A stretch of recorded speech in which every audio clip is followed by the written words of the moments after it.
Hi everyone, Ben here from Full Scope Freelancer. I've got a great update for you today regarding your social media connections.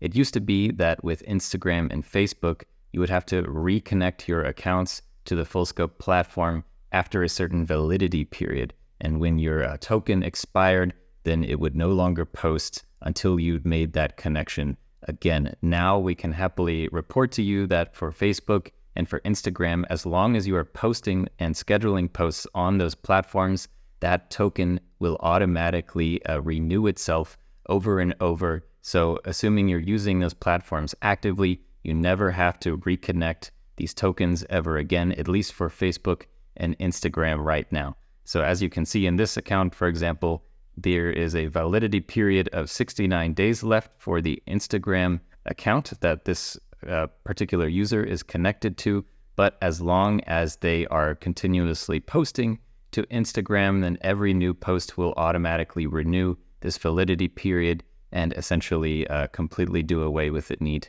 to ever reconnect to Instagram or Facebook. So we're really happy to roll this out. Just one less thing for you to worry about and deal with when you're managing your Facebook and Instagram accounts. If you have any questions, just reach out to our team inside of your account through the support portal, and we will see you in the next update video.